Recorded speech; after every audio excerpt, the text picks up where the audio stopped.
Friends, গতকাল শ্রীলঙ্কার বিরুদ্ধে তৃতীয় ওয়ানডে ম্যাচে মাঠে নেমেছিল আমাদের ভারতীয় ক্রিকেট টিম। আর ম্যাচটা ছিল সিরিজ বাঁচানোর ম্যাচ। সিরিজ বাঁচানো তো দূরের কথা ফ্রেন্ডস, গতকাল কিন্তু 110 রানের বিশাল ব্যবধানে হারতে হয়েছে আমাদের ভারতীয় ক্রিকেট টিমকে। আর এই বিশাল ব্যবধানে হারের সঙ্গে সঙ্গে শ্রীলঙ্কার বিরুদ্ধে 27 বছর পর সিরিজ হারতে হলো ভারতকে। আর ফ্রেন্ডস, এই সিরিজ হারের পর, এই ম্যাচ হারের পর রোহিত শর্মা কিন্তু গতকাল অনেক কিছুই মন্তব্য করেছেন, অনেক কিছুই ইন্টারভিউ বলেছেন।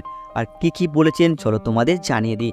ফ্রেন্ডস, ম্যাচ শেষে প্রথমেই রোহিত শর্মাকে প্রশ্ন করা হয় যে ভারতের এই সিরিজ হারের কারণ কি।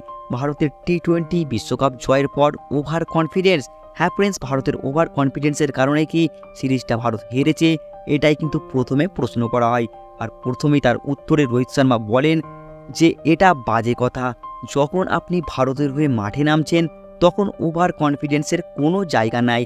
তিনি আরও বলেন, যাদের কৃতিত্ব পাওয়া উচিত তাদের আমাদের কৃতিত্ব দিতেই হবে। আর শ্রীলঙ্কা তো আমাদের থেকে সত্যি অনেক ভালো খেলেছে।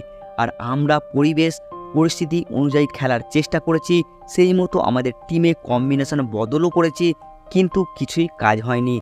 সব মিলিয়ে সারা সিরিজ জুড়ে আমরা মোটেও ভালো খেলতে পারিনি। আর সেই কারণেই সিরিজ আমাদের হারতে হয়েছে।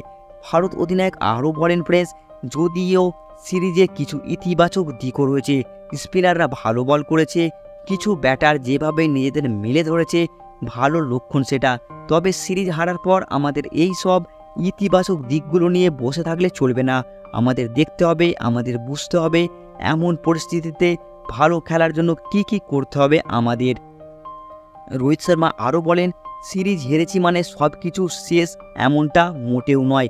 গত কয়েক বছর ধরে এই সব ছেলেরা দারুণ পারফরমেন্স করে আসছে, ধারাবাহিকভাবে ভালো খেলে আসছে। এমন দু একটা সিরিজ হার হতেই পারে। সবশেষে একটা কথাই বলবো, আমাদের ব্যাটিং ব্যর্থতার কারণেই আমাদের এই সিরিজ হার।